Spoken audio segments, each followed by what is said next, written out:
Hello and welcome to another episode of Frame and Reference. I'm your host, Kenny McMillan, and you're listening to episode 149 with Gary Baum, ASC, DP of the Frasier reboot. Enjoy!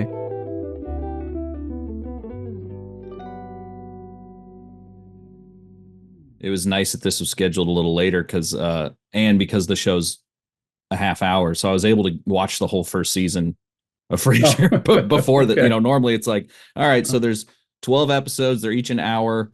I can't say I'm going to watch all these before the I don't know if I'll have time. But no, it's impossible. I mean, even when you're like judging for Emmys or something, or ASC stuff, and it's difficult to get through. Well, the Emmys, they're clips, but sometimes it's difficult to if you were judging like 12 shows, 13 shows, and right. it's hard to commit yourself to an hour, So either you do or you don't, I understand. Are you watching anything cool right now? Yeah, I'm watching I was watching Quantum Leap actually on NBC. I literally just spoke to Alicia Robbins last night or yesterday. Oh, cool. Yeah. Well, I got hooked on that. I never watched it, when the first time around. I just thought, I was busy. I never really got into it. And then I saw a preview. Actually, what it was an Emmy consideration. Watched like 5 minutes of it, right. And I go, wow, this show looks pretty damn good, And it's network, and I said, this is as good as it gets, for hour. It looked great, and the story was great, and so I've been watching that. And what else I've been looking at? I don't have much time to do a lot of watching, to be honest. Yeah. We're lucky. We've been busy a lot, so I just you get home and you try to watch some documentaries or watch some sports. I don't watch too much of my own work, Sure. because I'm at Color, so I see it, and I watch some comedies, like I said, Quantum Leap, and what's the other? A couple other things I watched that I really liked the way they looked. I can't really think that. It'll come to me. Sure. But, yeah, I mean, that does seem to be the common threads, like, especially when you're working, there's either no time to watch anything or you're so sick of screens that it's like, I'm going to go, read a book upside down in a tree. Yeah, that's sort of the thing. It's like, people go, well, what do you watch? I go, well, you know what? It's like a bus driver's holiday. I don't, I look at sets, I look at lighting, I look at my, monitor, all day long. I get home, I don't want to look at a screen. I just, you just want to kind of do something else. Has that changed going from primarily shooting film because I had seen in another interview you're talking about how like you used to operate even if you were the DP, but now you're in essentially Video Village. Has that like affected the way that you I never operated while I was a DP, but I'd operated with film camera, and I shot film with doing Will and Grace and a couple other things years ago on film. I like film a lot. I shoot film on the side of my own still camera. I miss film a lot, and then some days I don't miss film. The days where you need to see something right away, or there's no time for guesswork or no time for calculations, and he's going, oh, this is great, But I do miss film a lot at times. Yeah, I learned on 16 before going. I went to a different film school before college, and I can't say I miss film, but because it's scary, But learning to expose it was certainly incredibly valuable. And the same thing. I still shoot film photography, but it did make it a lot nicer when everyone was a little more careful. I mean, for sure. I mean, I still use my meter at work, and some people say, "Oh, you still use a light meter?" And I go, "Yeah, I do." Same. I mean, yeah, I like to know where I am on the set. On the set, I don't like to be like locked to a monitor. I like to look at the set, and I can judge, from what we're doing by watching. Yeah. And then if I have a meter, I can double check, and I don't even need to look at the monitor sometimes. Yeah. So I light to a stop. A lot of people still don't do that, but I still do because it's from the film. It's discipline from film. Yep. And Yeah. So that's, I know I literally do this. I did that just to set up this setup. I was like, all right, yeah. what's the window at? What's that? Okay, cool. I also like Yeah. not being tethered to the camera, like especially if, I primarily shoot Mm. low budget or Right. corporate or indie shit. So Yeah. it's a lot nicer to like have someone else set up the camera and not have that out. And then when people used to be like, oh, the DP used to be the only you knew what it looked like before it was developed. Like Right. using the Yeah. meters kind of the same way. You go out, set up all the lights, and then you go, ta-da, just turn Yeah. it on. We're good. Yeah, pretty much, and sometimes they ask me, "You ready?" I go, "Yeah, I'm ready." Because you have to look at the monitor. I go, "No, let's go." I don't have to look through the camera. I don't, I mean, sometimes I'd like to look through the monitor. With certain backings, it's hard to determine, with the digital. But no, I just still do by eye and meter. Yeah. It seems to be, it's more organic. It's more fun for me, and I don't have to sit there in front of a monitor. Yeah. You Yeah. know, Definitely I makes it more of an active experience. Yeah, I'm on my feet all day long, It's like I'd rather just, keep busy rather than just get locked into, you know, um, like a monitor. We have to look at four. You have the quad split, you have four Right. cameras, and it's good to get out there and just be on the set and, you know, uh Be a part of experience, it. be a part of it. Exactly. It's Yeah. hard when you're doing digital. How do I was actually going to save this for later, but now I'm just thinking Yeah. about it. Like lighting for multicam. Hmm. So I saw you mention that it's not just 4 setups, it's like 40 setups Yeah. because the cameras are constantly moving. So how do you, I'd seen you talk about trying to keep like a film-like image, not necessarily a cinematic image, quote unquote, but a film-like image. So how are you lighting and maybe what camera choices are you using on like a newer show like Frasier that's Well, mm, we just got off of a couple of shows, How I Met Your Father last year, and we did that '90s show again. And right, well, the basic thing is, like you say, you don't have the luxury of lighting um, each setup. You have to light for the whole scene. mm, So, and you have like, four cameras, you'll have 10 different shots, So you'll have 40 different setups, like yeah, essentially, So you have to start by lighting the room, and then you have to see where the actors are, and you have to kind of um, do a lot of back crosses and cross keys and a little bit of, I don't like to use a lot of fill, but we have to, because mm, we have four cameras, right, and every angle looks you try to make it look like the same shot, the same right, scene, but it's difficult. It's not easy. It's not for it's hard for it's hard for people who haven't done it and try to do it. It's easier for me. I came from single camera to go to single camera and light from one setup, and maybe stick in a B camera for a close up, and then turn around and move it. That to me is easy. yeah, Well, easier. It's just it's a balancing act, and I try to keep. Um, we have to use zoom lenses because there's so many different moves in a scene, and dolly moves, and it's inconvenient and not very easy to do just dolly moves, because right, you have to get closer. And so the zoom, helps that along. There's dolly moves and zooms.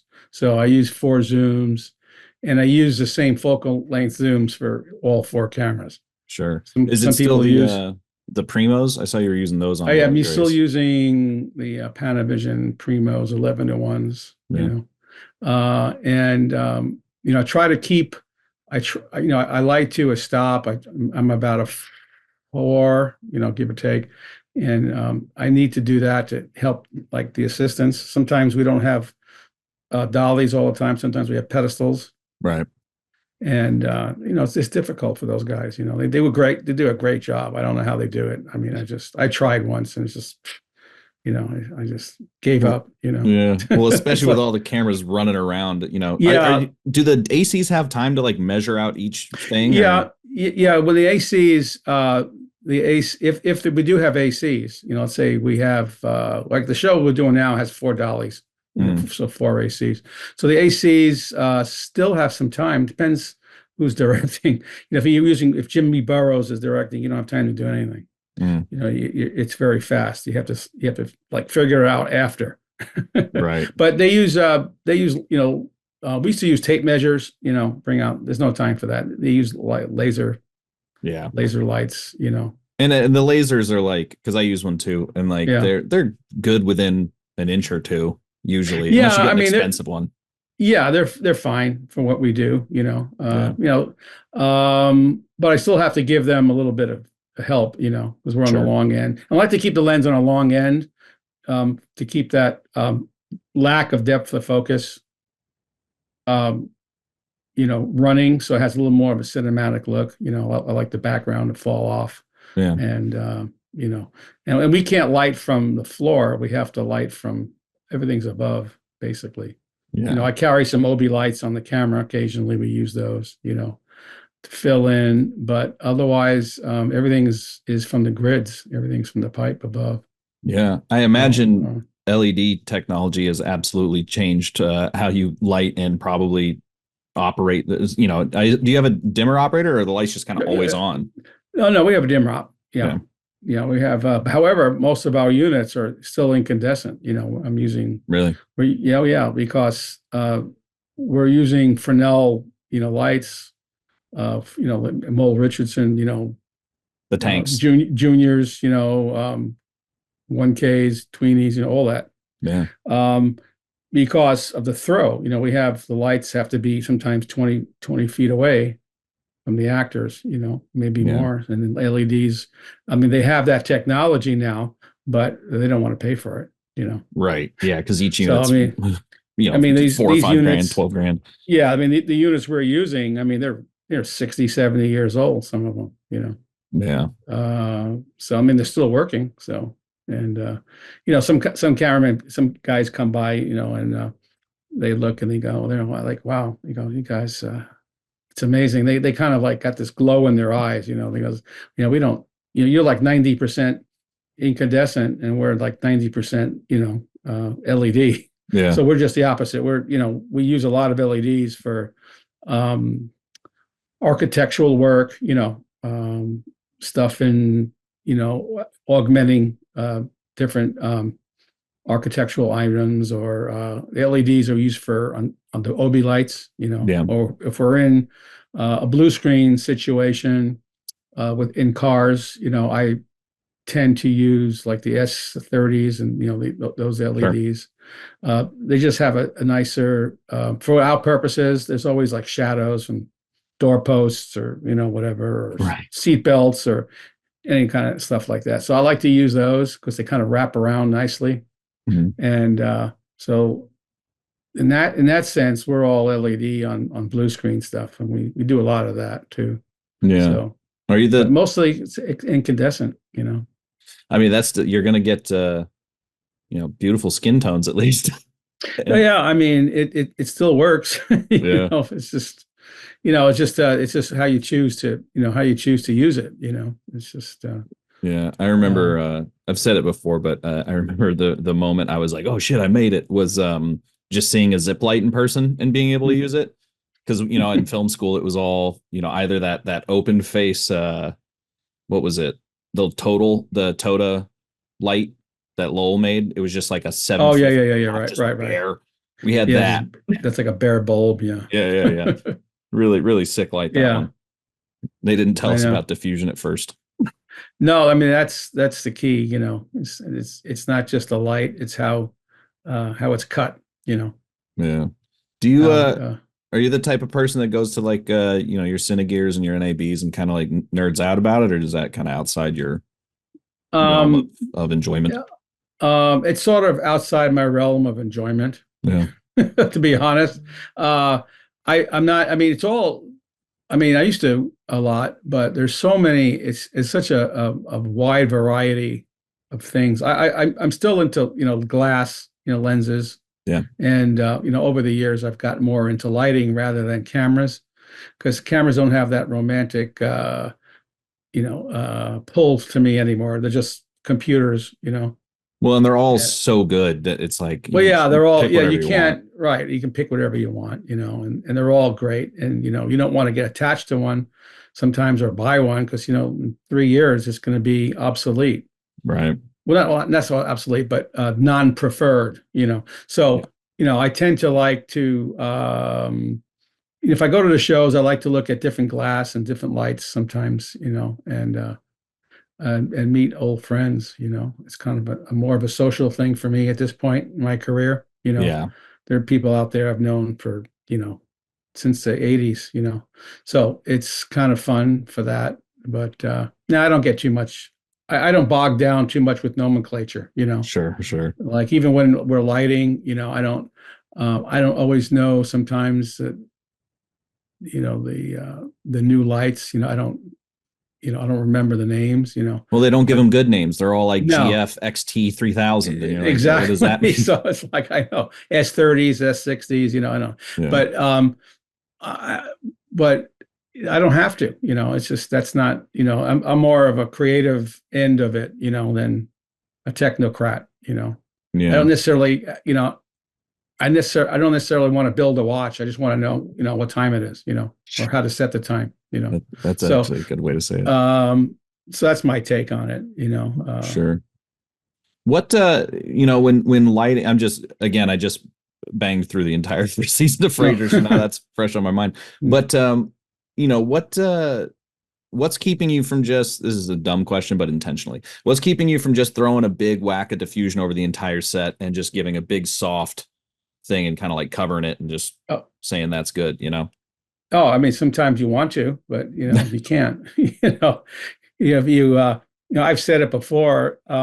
It's without getting into like certain details. You get into things with actors sometimes, and when you use, I'm not saying hard light. We're using a lot of, trying to make it more cinematic. The actors have to kind of work with you a little bit, Hmm. and about shadowing themselves and Oh, shadowing sure. other people, and marks are more crucial for me, like in a single camera world. So actors that have come from single camera and do multi-camera, they're on top of it. Hmm. And then the actors who don't know really or haven't been trained, it's an interesting concept for them. Like we work on Mike and Molly, we had Billy Gardell, who was essentially a stand-up comedian. Mm-hmm. And he was I was showing him stuff, and within about a week he had everything down. He goes, "Hey Gary, I mean, look, I'm in my light. Look, I got it right there. That's it. I go, "That's Billy." I go, "That's it." And Well he was done. like, "Well done." I mean, like literally within one and a half shows, he was like on it. He knew exactly where everything was. Hmm. And he really enjoyed it. He goes, "Gary, I really appreciate all that stuff." And he did some other feature during one of the hiatuses. He goes, "Yeah, no," he goes, that old training came in pretty good. Yeah. Because I was like an old pro out there. I go, "Good." But I just don't want to do that. And maybe some showrunners would prefer that. But that's they wouldn't hire me for that, or I'm not necessarily want to do that. No. Sometimes you just want to just say, "I don't want to just throw a couple of China balls out there and let it go." But Right. yeah, you just don't want to do that. I don't like the look. I mean, sometimes with tiny sets, you have to sort of make things softer because it's tough on a really small set, like a 8x10 set. Sometimes Right. they throw one at you, like a bathroom or something. It's Ugh. kind of tough to light, but Everyone loves lighting a bathroom. yeah. Anyway, I don't really I don't it's not it's that look doesn't appeal to me. It just Yeah. doesn't resonate. So I just don't do it really. Yeah, you mentioned the sets thing. I was kind of wondering on a multicam show, like what does the turnover look like? Because I'm not that well versed in multicam Yeah. from the sort of Right. production perspective. Because in the show it just kind of cuts to black. There's the title card, and then it goes to the Right. next one. Like, what is that Right. experience like for the audience? And is there non-audience shoot days? Yeah, I mean, on typical multi-camera situation, it's a 5-day week. So let's say Frasier shoots on a Monday, Tuesday. So let's say the first day of the week is Wednesday. Okay, but I'll make it easier for the audience. Let's say a Monday shoots. Let's say shoots on a Friday. So Monday there's usually a production meeting, a table read, and maybe a little bit of rehearsal. And usually at the beginning of a show, the sets are already up, so you have to, we're sort of already prepped to light them. They're sort of prep for actors. The sets are sort of lit. And then on Tuesday, let's say there's a rehearsal. And then on the afternoon, there's like a run through with a producer run through. And then, we look at it with my key grip and the gaffer, and then the lighting grip crew comes in. And then we got to work, based on what we saw with the actors. We have to, people coming indoors, people sitting down, people walking around. And Wednesday is pretty much the same thing, but it's a studio run through, for the network. Right.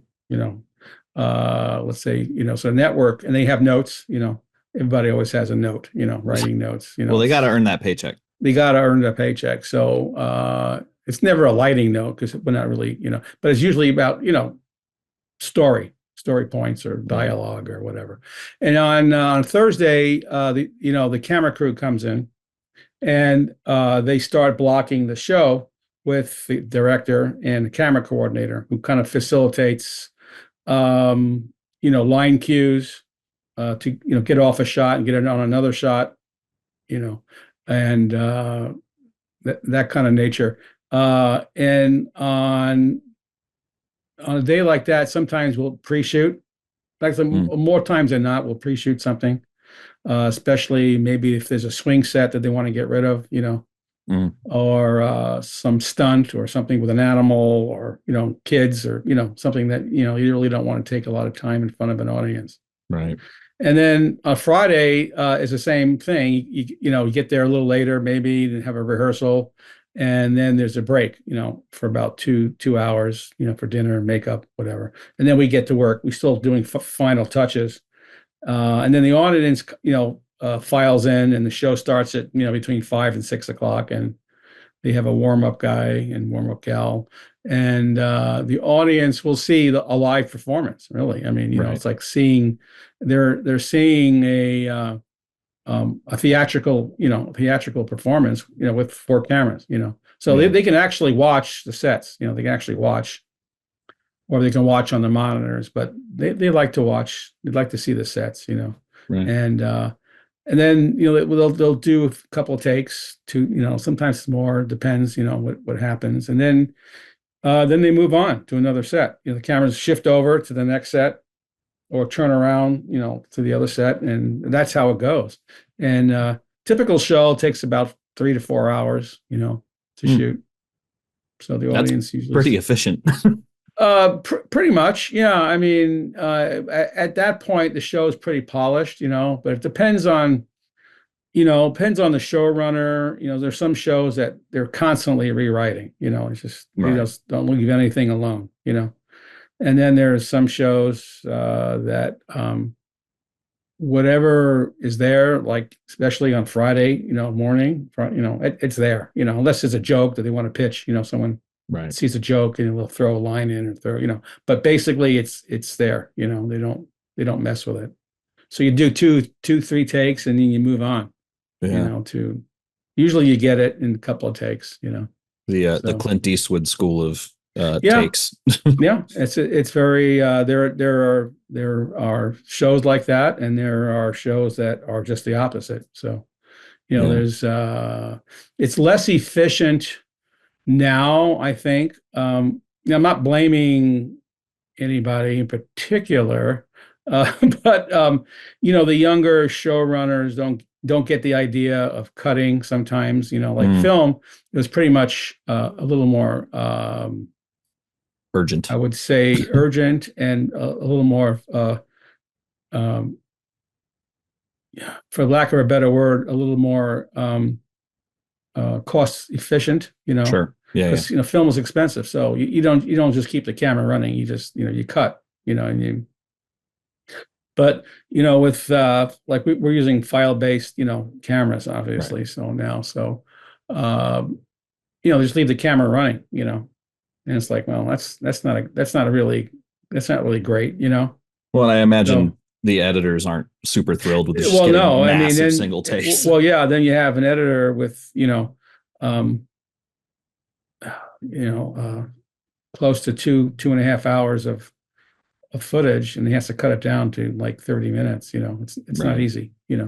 There was So there was one feature that Red had on their cameras that they got rid of. It's infuriating, but there used to be you could map a button. It was primarily built for like skateboarders essentially, yeah, where you'd be right, filming the same trick over and over, and instead of right. using what do you call it when it's constantly recording and then you Oh, pre-record? stop motion or No, pre-record. no? Oh, pre-record, right? Uh but there was a button you could map on the Reds that you would No, click it and it would make a metadata tag and you oh, I could be like gotcha. that's the good take, Right. so the editor would just get it and go, oh, there we go, there's the marker. Oh, yeah. You still have script supervisors, so Yeah. and the Yeah, it's the and digital script supervisor. yeah, no, they have still script supervisor on the set with a iPad, Right. uh, and a stopwatch, and the editor is sometimes depending on the show, the editor is there too. Sure. Yeah, what Sometimes the editors don't, they're not interested in, they're just interested in, what they get, and sometimes editors come down and they ask for specific things, or they just keep an eye on it. yeah. What this is going to sound really dumb, but uh what does the editor's job look like on a multicam show beyond just like picking the angles, which I assume is a conversation with you as well? But is there like actually a tremendous amount of editing to be done because you're only doing like 2 to 3 takes per Oh, setup? there's a lot of assembly. Yeah. I Yeah. mean, I'm not involved in that. They don't ask my opinion Sure. about angles. Yeah. I mean, the only thing, I mean, honestly, I mean, if someone says to me, multi-camera person, I don't get involved too much in the blocking of the show, Oh, okay. angles. I mean, that's up to the director and the camera coordinator. However, they do refer to me, um, if there's something different they have to do, if the camera's too close, or a lighting, if they take the camera way upstage, we're not lit for that, so we have to, my opinion, matters at that point. But I don't get involved. We don't get involved in the actual picking of the angles, and That's fascinating. yeah, So, no, it's more of a, I'd like to say the old school of, the English director of photography. It's called an English cameraman. Where the they're lighting more involved with cameraman. the lighting cameraman, correct? Yeah. And then the operator, is more closely, working with, the director. Yeah. So that's how it is basically on multi-camera. I don't Interesting. really, I mean, they'll ask me my opinion, before, about sets and color and, whatever, there's a lot of other things, but on the day, no, I don't really get involved in that Yeah. that much. With films, obviously, there's generally a pretty good relationship between the DP and the production designer. Do you have Hmm. that same relationship, or is that kind of a not in your hands? Oh no, we have, depends who it is. I have a relationship with Glenda Ravello now, who I'm doing Frasier with, and we do the '90s show. I was working with Greg Garcia. Hmm. I mean Greg Garandi, excuse me. And they run things through me. They go, hey, we're thinking about doing this and for the next show, and what do you think about this? Can we move it over here, or does this work for you, or do we need this wall? Or sometimes I'll get involved with color, if they're stuck, or and go, well, what about these walls? I go, well, it would be beneficial if maybe the color could be toned down a little bit instead of like whatever, like Bright red. a screaming white, or Yeah. Oh, something yeah. like that, um, or certain, like we were, or like blue, certain blues, because digital sensors, look at blue in a totally different way Yeah. than the human eye, sort of exponential, Yeah. in my opinion. So, things like that. Yeah, we'll get in, we'll converse quite a bit, actually. But when the show gets rolling, there's not much time. We're working. Well, let's say we're shooting on Friday. We're always working toward Monday because Friday night we got the swing sets. We got to strip down and take everything down, and those go out, and the sets come in. Monday morning at 12:01 a.m. Right. Or sometimes during the weekend, the construction's building new sets. So, and the process starts all over again. So we're always like trying to keep up with what's happening for the next show, the next episode. With again, my background is in film, basically. Right. Anyway, that's where my knowledge lies. So, obviously with each new film, it's like a new experience. There's the old experiences might not, the way you lit the last movie might. Right. But with these multicam shows, there, you're getting a lot of bites at the apple. You're getting a lot of reps in. And I was wondering, is there kind of a constant iteration process that you think? I mean, you've had a pretty extensive career. Have you reached the point where now you can like show up and it's done and you don't have to stress too much, or are you constantly learning? Like how that iteration process fascinates me. No, that's a good question, because I always say that every show, every series, every show has seeks its own level, It seeks its own identity, and for anybody like to force or coerce a look on it is, I think, not the best interest of the show, So like, whatever show we worked on, I mean, there's a constant approach you have to have for multi-camera, or else you'll never get the work done. I mean, you gotta, light the set and then light the people and vice versa. But each show has its own voice, each show has its own character, and the sets are different. So you have to kind of blend in your own. You try to tell the story and not get your own values in the way. You try to do justice to the show. You try to do justice to the story. Yeah. Like we just came off of How I Met Your Father last year, and that was basically a hybrid show. A lot of single camera work, and we were outside a lot, and I loved it. It was great. To me, that was like one of my best experiences, because I got to do single camera work, but I was on a multi-camera show, so I didn't have that kind of we were shooting 3 days instead of 2 days, but that's a whole different story, than using like sets like for that 90s show, which is sort of like a throwback to the 70s show. Right. So it has a whole nother look to it, But basically, I mean, your approach is the same. You just have to, you have to understand where the story's going, and you have to listen to, the showrunner.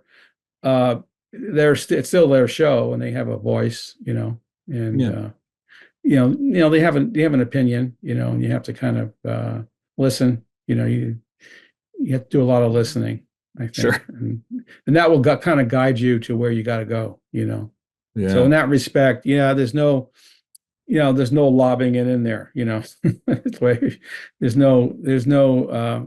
there's no easy day. There's no off day. Yeah. No, not really. I mean, if you take it seriously, like we do, and you try to advance the craft, it's hard to go that way, Yeah. You just don't want to do that. You want to, give it its best shot, Yeah, because I'm wondering, with film and even television, there does seem to be this constant push towards, I guess, quote unquote, modernization. But the multi-camera genre kind of has its conventions from its invention. In what ways are you guys able to sort of push any boundary that you may or may not want? How do you keep things sort of fresh without abandoning the core of the genre? Well, that's a good question. I mean, now we don't with the advent of technological, advances with cameras, and we're now using a Sony Venice camera. That's nice. Yeah, it is. We're lucky to be able to get those. We're the only show at the moment that's using it. It's a little there's a little bit of a curve, Sure. but going back to the showrunners, the days of sitcoms of three people sitting on a couch and two people walk in and two people get up and that's the scene. That doesn't exist anymore. Right. Um, the the the modern way to go is usually everybody wants to sort of up the look of a sitcom into single camera comedy. Mhm. And I hear from my peers who are doing features and TV that for them, they kind of come to me sometimes and ask me some questions, because to them, the notion of going out with one camera or maybe two cameras, that's a thing of the past for them too. Right. Most of their setups are multi-camera. They're three cameras. Especially with a busy show. So, Yeah.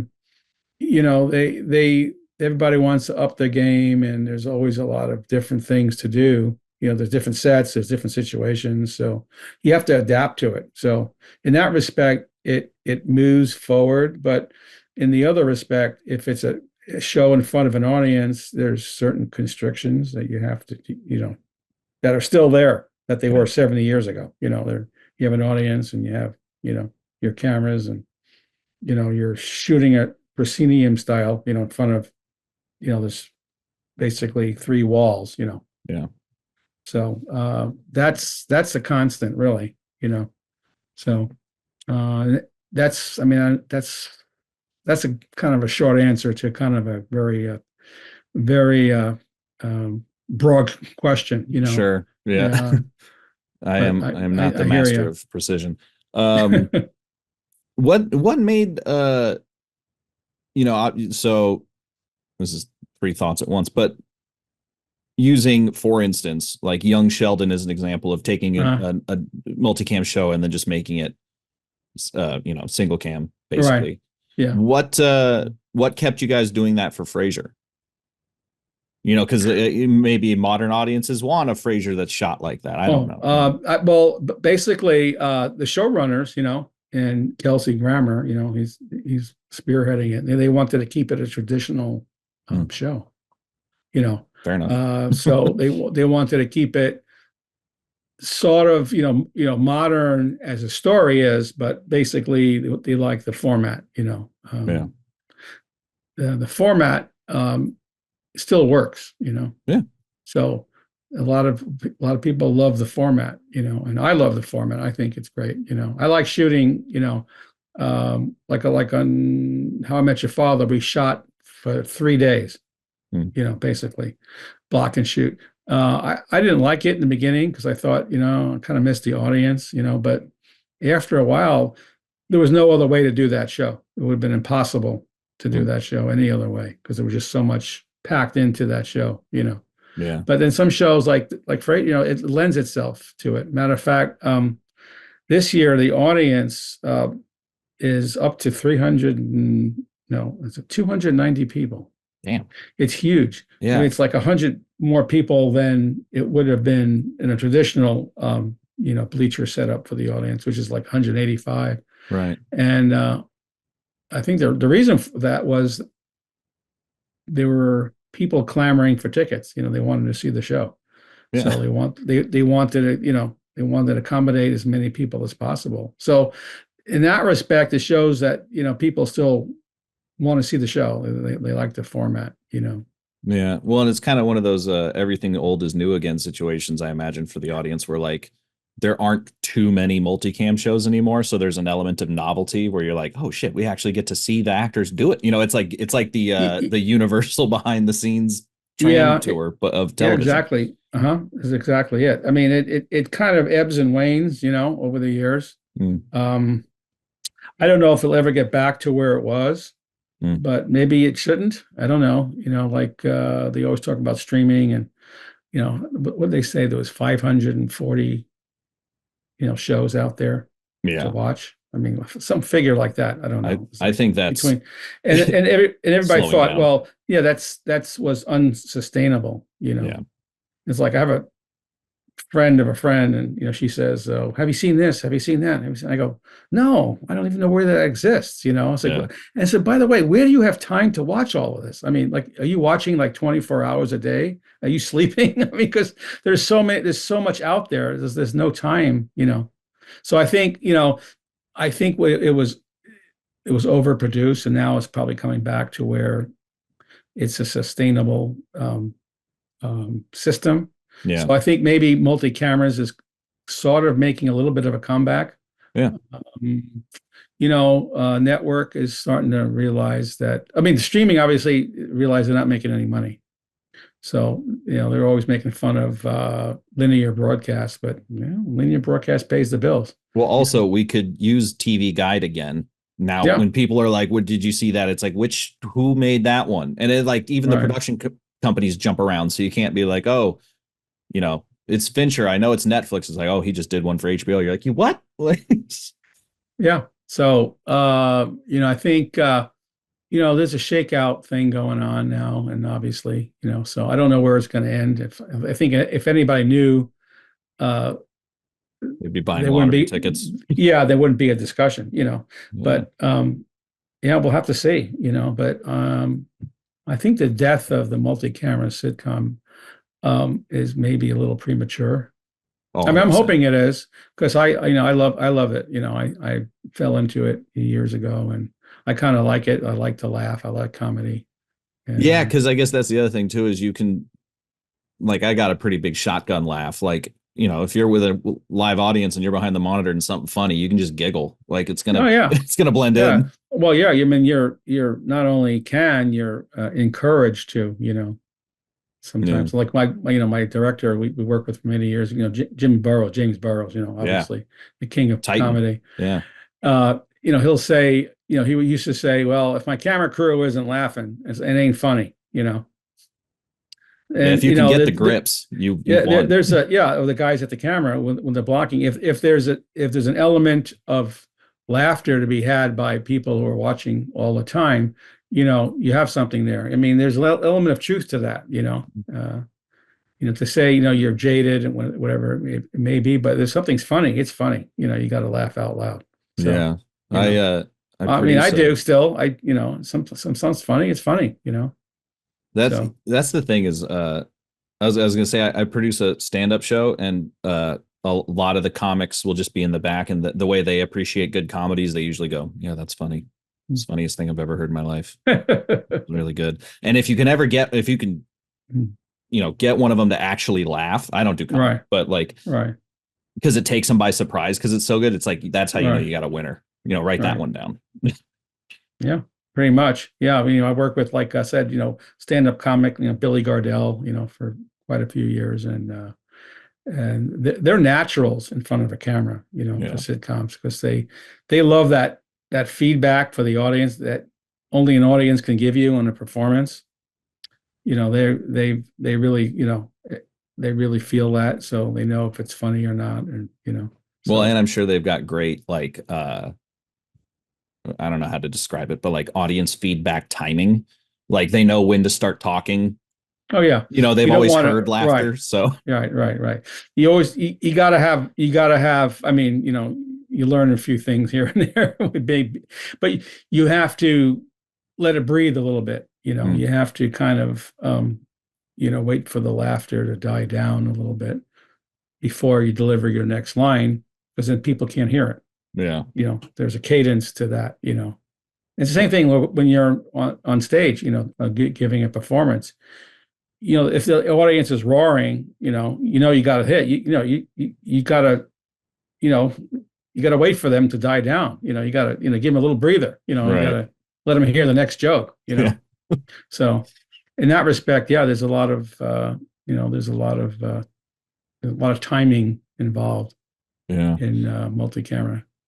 You've kind of had this great situation where you seem to be the person they hire to like reboot or spin off a lot of shows, Will and Grace, Frasier, that 90s show, et cetera. And I was wondering what goes into a good reboot or spinoff.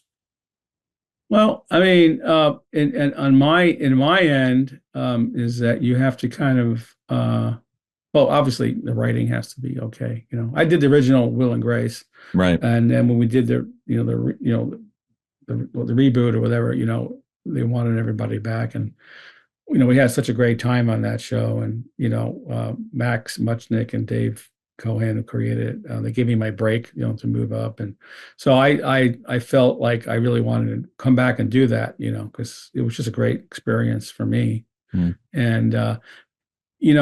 and that was an interesting concept too, because the original was shot in film, right? And even the last season where I did move up, I think NBC wanted him to go to tape, and then the 2/3 inch, just kind of. Yeah, the old, and this was in 2005. Yeah. And, Max and David said, no, we're not doing that. You're not doing it now. And, it would be jarring for the last season. And yeah, especially anyway, so in order to recreate, the look, the apartment was, still the same, basically, a couple of upgrades and everything. But we had to kind of, have the nod to, to the film, Right. So it worked out, I think, well enough. But that's the key, is to kind of keep it familiar, but you gotta like put your 2/3 of your body into the digital world. You can't recreate something that doesn't exist anymore. You can just, to me, you can just create the homage, create the ambiance that will, send you to the next level, without jarring the audience, like you say, or, or going too far where it's unrecognizable, or it looks like you've done something that's not natural, Right. So it's just, I imagine that, shows like Frasier and Will and Grace are comfort shows to so many people. Oh, so yeah, I imagine absolutely. it's got to be kind of an interesting tightrope to walk, to like try to make it new and fresh for, I assume the people are coming back from the old one. So I don't mean today's audience, but just, people's perceptions of film and media change all the time, while still keeping that sort of comfort level. I imagine just having it be multicam, I'm sure, is just like comforting to a lot of people, just to, they're used to that cadence and stuff. Yeah. I mean, that's exactly it. That's why they keep it that way, because it, when it's a hit, it's a hit, and like Will and Grace was a huge hit. And, yeah. The Big Bang Theory, which is, wasn't too long ago, a few years ago, that was a huge hit. And people isn't it like one of the most famous? It's like the I mean, syndicated or something show. Yeah, I mean, that show garnered, as much as Super Bowl numbers. Kind of under the radar. People didn't really realize it, but shows like that, I mean, monetarily kept a lot of other shows afloat, for Warner Brothers, Yeah. They made them millions and millions and millions, and they were able to fund other stuff that maybe didn't really, CBS and Warner Brothers, and maybe it wasn't as ludicrous. Sure. But anyway, they managed to, keep them in the black, Yeah. So everyone's trying to get to that brass ring again, But I don't know if it's possible, but yeah, there wasn't that long ago that audience was there, Yeah. 5 years ago. I mean, that audience was there. So I'm assuming it's still there. You just have to get the right product out, Yeah. And I think it's possible again, but it would have to be on a network, because they said the streamers don't tell you what the audience is. It's a secret. I mean, it's a big secret. So at least with network, the audience is probably, with DVR plus 5 days, whatever they do, they can garner, a huge amount of income by the sheer numbers, Yeah. and that pays the bills, I mean, Someone's got to do it. I mean, I don't know. I grew up, I grew up with television, when I was a kid, and there were commercials, Yeah. You didn't necessarily like them, but they were there. It was, that was the way to pay the bills, That went back to radio, Right. So the Desi radio and days, Lucy selling cigarettes. or listen to old time radio, and it was the Philip Morris hour or the Lux, I mean, that's who had the money, Yeah. it was their show, So in that respect, I think, it could happen, but it's not going to happen if no one's going to start pinching pennies and decide that they're going to do it, and let's see what happens. They have to commit themselves and put both feet in, and go for it. So I think it can be there again. Yeah, and I think too it'll be weirdly enough it seems nicer if it's just a cigarette company or Tide sponsoring something versus the tech companies who are like, no, I want to be creative too, and they're not. Right. Yeah. And they're just starting to get their little fingers in there. It's like, your opinion is great, but I don't need it. Yeah, I mean, it's always this story, that went back to, like to say same thing, like the radio days, early TV days, the sponsor didn't like that, Yeah. They still don't. They still have something to say, I'm sure, Yeah. I know. But I don't know how much they sway they have now, but the only sway they have is to pull their sponsorship. So I guess that's sway enough, Well, and I know I just was giving crap to tech companies, but Apple does have, like, every show on Apple TV seems to be really good. They're doing good. And every DP I've spoken to who's worked on an Apple show has said they're completely hands off. Like, they're just like, yep, there's the money, do the show. And they just get good people. So that's fun. That actually does make me think, like, when you got your career started, there definitely was more of a sort of mental block that, you either did television or film. There was not really any crossover. No. Now that seems silly. Everyone's. Now it's just Well, what kept you in multicam and not like popping over and doing a film or two? Well, okay, well, that's a good question. Partly is I just we've been blessed that we've had just so much work, in multi-camera. There was no need for me, or no real, I mean, I'd love to do a film, an independent film or something like that. But, you get sort of sometimes career pigeonholed, Yeah. Oh, he does multi-camera, whatever, Yeah, they do horror, they do comedy. Even guys who do comedy and do horror, they rarely cross over, Right. I grew up with a lot of cameramen and worked in a lot of shows, and there were a comedy cameraman, there were horror cameraman, there were action cameraman, Western cameraman. That's how it was. Same thing in directing. There was the crossover. Nowadays maybe is a little easier, I think, or different, but I'm going back to the linear TV days. You just didn't do it. I mean, my manager had me up for a show, and they said, oh, I think it was a single camera comedy, and they said, oh, they liked the way, I think it was Will and Grace, the way the women looked and everything, and he goes, oh yeah, great. So she says, well, yeah, but he does multi-camera, and this is single camera. She says, well, if you like the way they look in multi-camera, think about how good they look with one camera, lighting for one, and they go, oh, yeah. They're like, a little taken aback by that answer, but they still went with, it just didn't, it didn't compute for them, Yeah. So, and then the other thing is I wouldn't mind, I don't have any interest in doing some sort of a horror film, really, Right. Or some high violence film, people getting shot and people, John Wick doesn't need to call you. No, not really. I respect those movies. I mean, Yeah. I watch them sometimes, but day in and day out. I've done that, as a camera assistant and everything. And you come home, and you're emotionally drained. Yeah. Oh, I bet. It's like Yeah. it's kind of like the actors bring it to life. And it's like, wow, this shit's real. Sometimes, it's like, oh, I gotta snap out of this.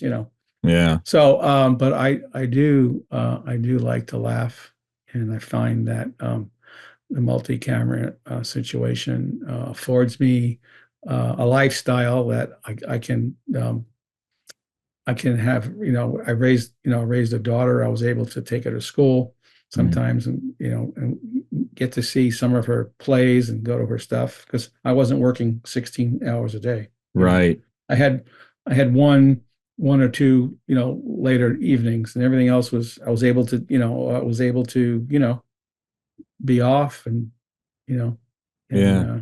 and have a life. I think that was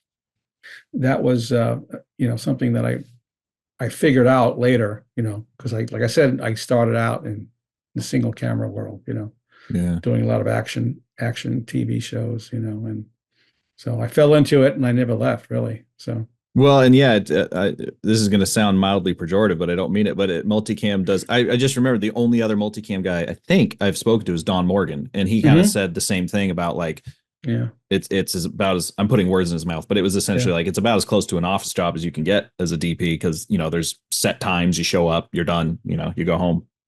It used to be more that way. Yeah, Mm, I would agree with some of that, but nowadays it's a little more fluid. really? Yeah, it's just like I said. The showrunners, they write different stuff, uh, and the shows are a little more complicated.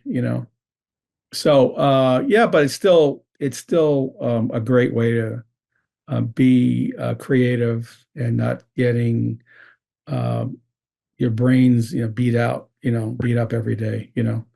Is that? And Oh, sorry. Go so ahead. yeah, no, it's just basically it. You don't drag home every night, and getting 6 hours sleep and trying to do it again. And I'm just, And the location doesn't move, and you get parking.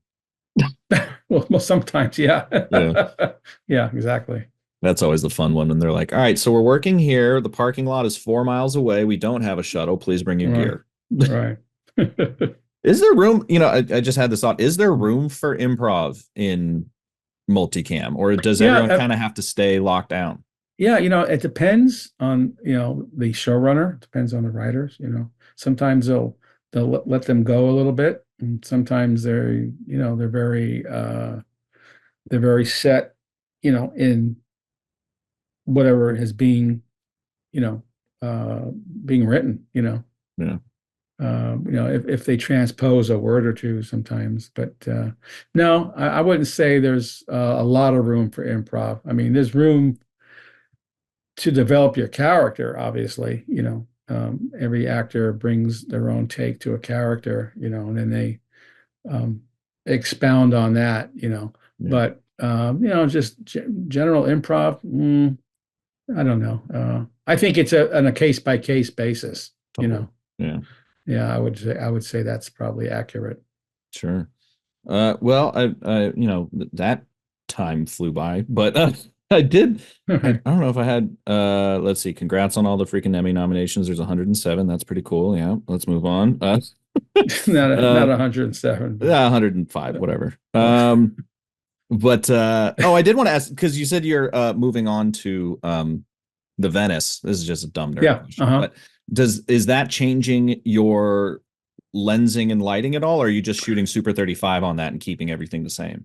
We're shooting Super 35 on Mm, that, keeping the same. However, the camera sensor it's a little larger and yeah. it's a little more sensitive than what we're using. So we're kind of adjusting for that a little bit. So it's a little bit of a learning curve, but we've already shot like 16, about 20 episodes worth of TV with it already. So Oh, right on. so I should we're just we're say pretty. 20 episodes of Frasier. I was like, damn, No, no, no, no. 8 to That's 20. no 16 episodes of that 90s show that's going to drop next month, and uh, three episodes of Frasier. So um, we've learned the camera. It's a little bit of a learning curve as far as the sensitivity of it. And how we're using it, but it's a really clean picture, and I really enjoy it actually. Two follow-up questions, then I'll let you go. It's related. Are you using, because of like the Venice can be kind of clinical depending on how you shoot it, are you using filtration? And then also, did you guys have to like rebuild a LUT for that camera that you then shoot with, or is there like much going on in the color grade? Is it a traditional color space transform? Yeah, I mean, my lenses are sort of tuned by Panavision to my specifications. That's very good. Dan, is it Dan? Dan? Yeah. Yep. It's always and Dan. I worked, and Dan's the man. Yeah. And I use a slight filtration, not much, because I don't want to recognize it, Yeah. I don't like the heavy-handed look. So I use a mild filtration, and our LUT, we just build a LUT on the set, for the show. So with our VC, we have a video control person, and we built a LUT for the show, and it changes sometimes, from set to set. Sure. But and then after it's posted, and it's online, I do go to color. So I have a colorist that we work with, so to recreate, we recreate some of it. It's not always the same, obviously. Yeah. But so the color grading is, I think it's an easier way now. It's just cleaner looking, and like the LUT is just a LUT. It's just a lookup table for, as it is for the set, But it gives everybody an idea of what it's going to look like. Obviously, It gives me an idea of what it's going to look like. So, was there during the film days? No, I'm just tacking on a second. Sorry. Yeah. But during the film days, were you as involved in the grade, or did that kind of just go through like a one light and then? No, well, no. I went to dailies, which is, it was a little more, even more time consuming. Right. Because the dailies just want to make sure everything is exposed properly, and didn't load the film backwards. And there wasn't, it wasn't that much footage as there is now, Yeah. So dailies, and then, our colorist, we work with our colorist, and then I go to final color, So it was a little more involved in that respect. I know I don't have to go to dailies because I've seen it. I know what it is. Right. I've seen the monitor. So dailies are, that's my daily. Right. I don't need to see it. Yeah, I don't need to see it in the editing bay, on an Avid. That's like going backwards, Right. So, I wait till all that's sussed out, and then it goes to color, and then and then I'm with my colorist, and we do the final color, for delivery. So very cool, man. Well, I really appreciate you spending the time to talk with me. Like I said, it was really a joy to just be able to binge the whole season before talking to someone. Well, that's the first time that you did that. Because normally, it's like, if I'm lucky, they just shot like 1 or 2 episodes of something, and then I only have to block out 2 hours of time to sit there and like actually take notes. This time it was like enjoyable. Well, that's good. It was 5 hours of comedy. Yeah. Well, I hope you laughed. I in fact did. I mean, okay, good. Yeah. But yeah, man, thanks again for spending the time with me, and enjoy the rest of your evening. Oh, that's my pleasure. Thank you. Frame and Reference is an Owlbot production. It's produced and edited by me, Kenny McMillan, and distributed by Pro Video Coalition. If you'd like to support the podcast directly, you can do so on Patreon by going to frameandrefpod.com, where you can get all the episodes, and clicking the Patreon button. It's always appreciated. And as always, thanks for listening.